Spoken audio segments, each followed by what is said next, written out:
Hello, good morning everyone. And today, sorry for a long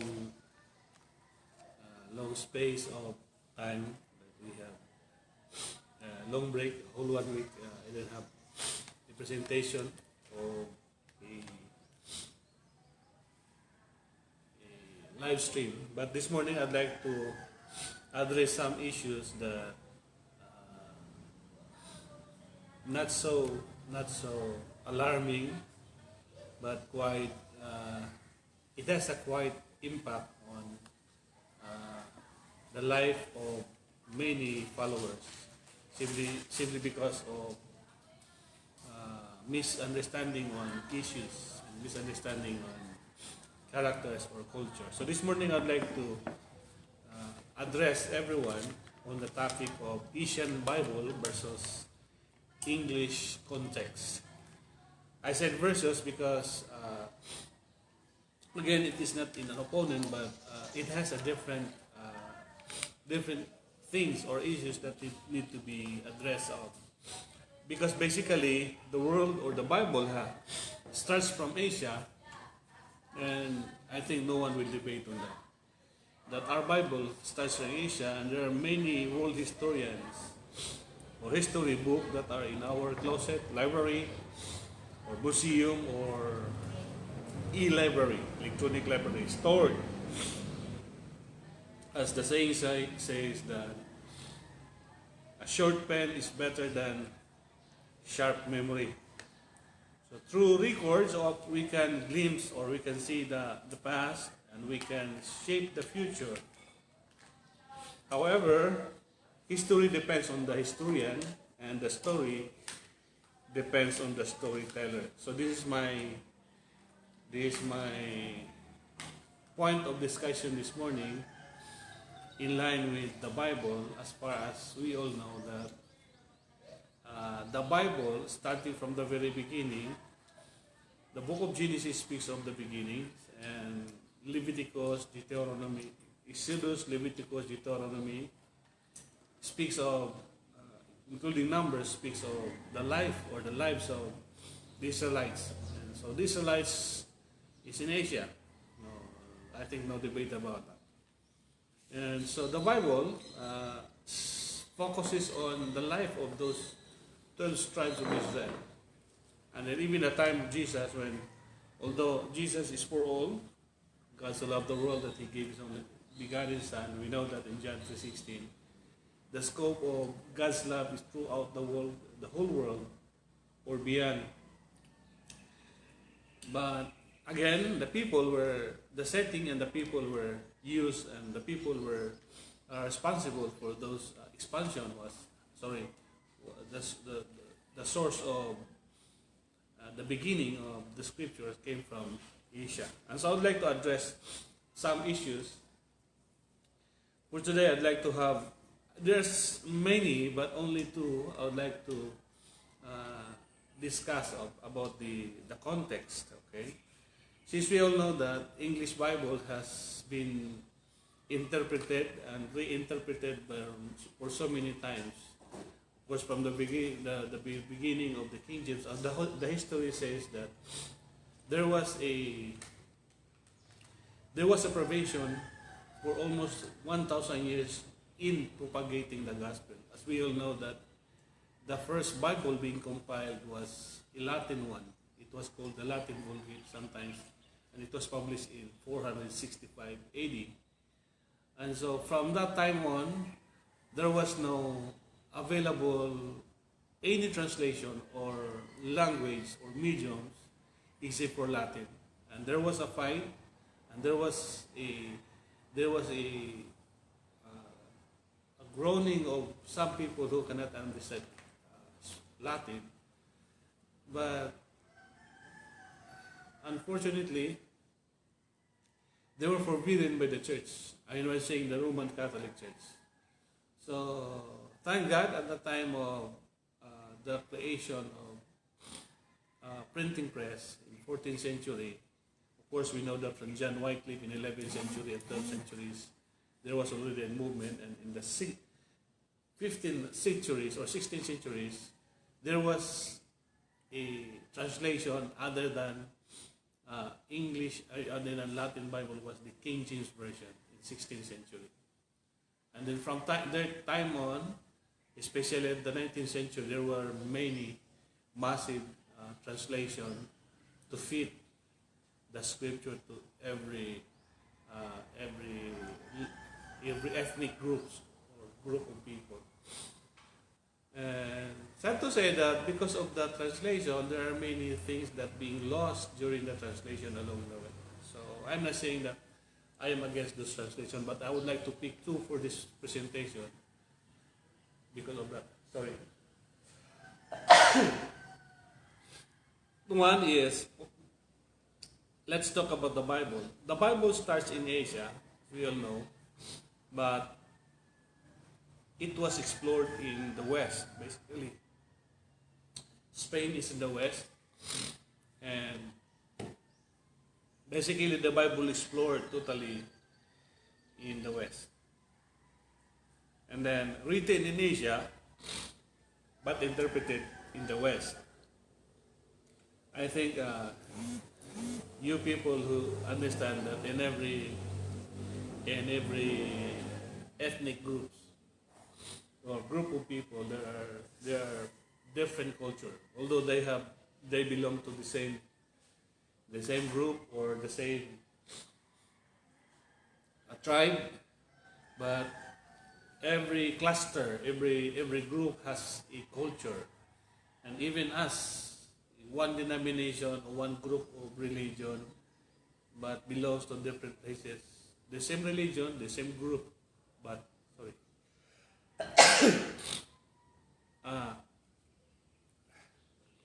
different culture. So again, written in Asia, the setting was in Asia, the people were Asian, and the context basically was Asian, while the interpreter were from the West. As of today, I cannot see a Bible. Maybe there is, but I have not seen a Bible that is interpreted or translated based on the Asian context. Yeah, I know. I have seen many translation, and the most common is the NIV, New International Version. We have NIV. We have the NSV, New Standard Version, American Bible. Many. There are many, handful of it. But there is no Asian Bible. Why I say this? Number two, the culture. I'd like to talk about the culture.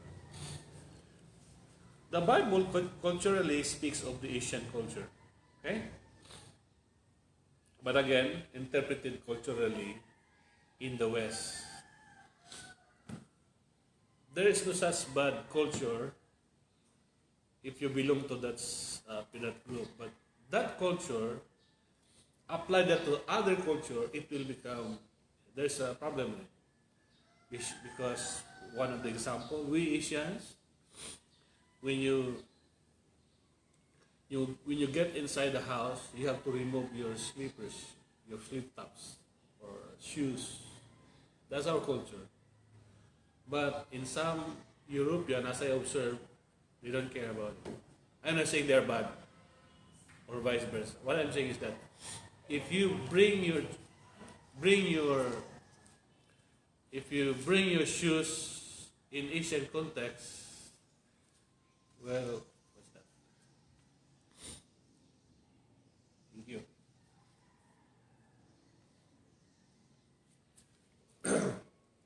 If you bring your shoes in the Asian family, maybe they will not angry with you, but for sure their eyebrows will raise up. Because culturally, Asian do not bring shoes, slippers, flip-flops in their house, inside the house. That's our culture. Another culture is, especially in the mountain areas, or I wouldn't say I say this? People who are not so affected with the Western culture. Most people, even I myself eat with the bare hands. But to some country, if I eat with the bare hands, especially in Europe, that's a problem. Again, that's a cultural differences that I would like to address this morning.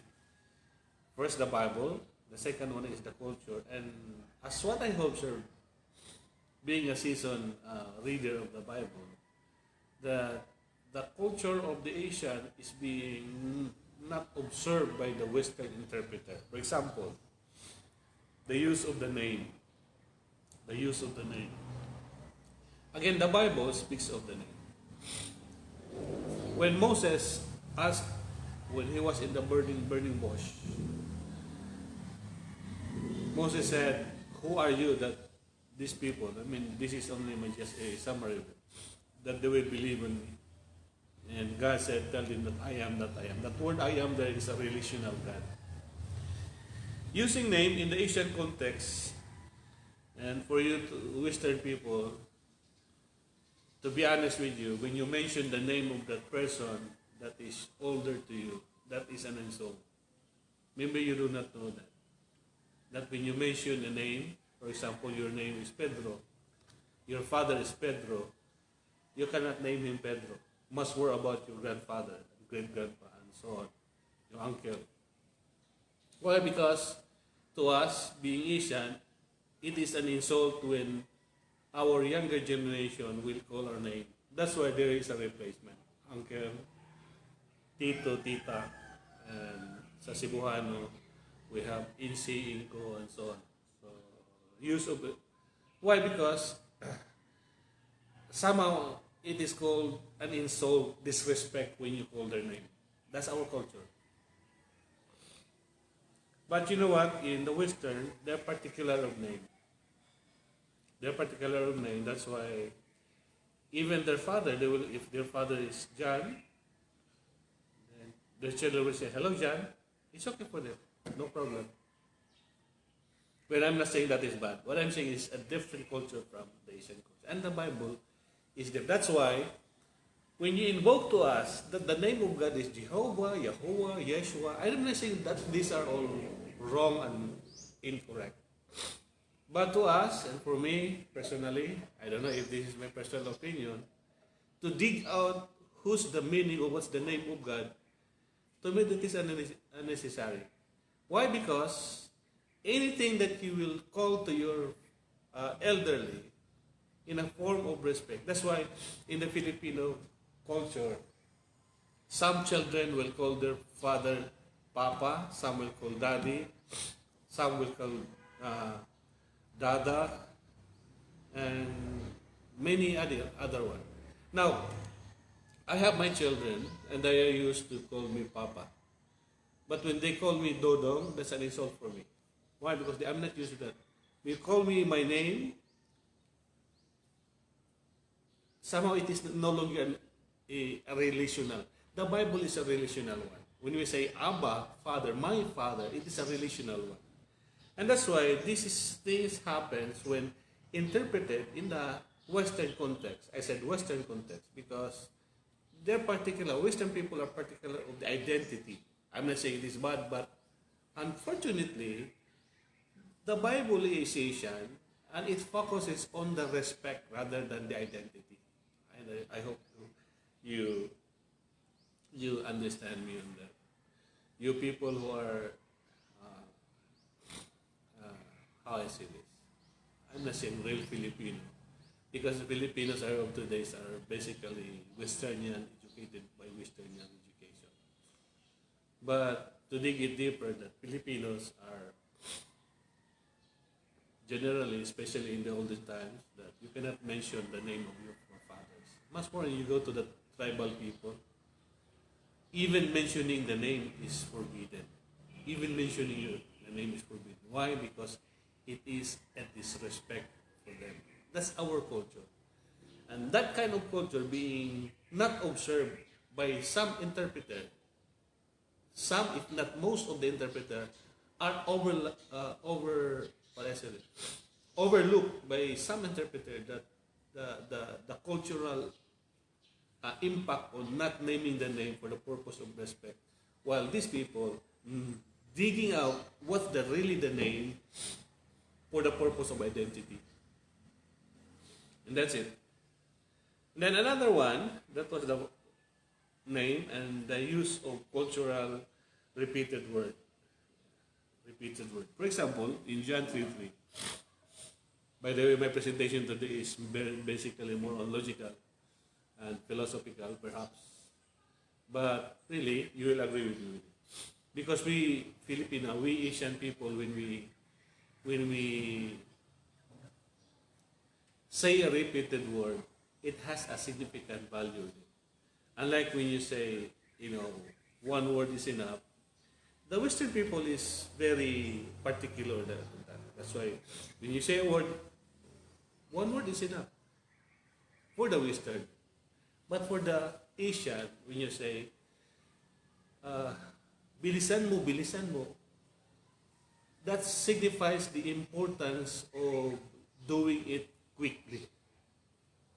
In John 3:3, it says there, you can look at it in your version, you compare it to the King James Version and the NIV version.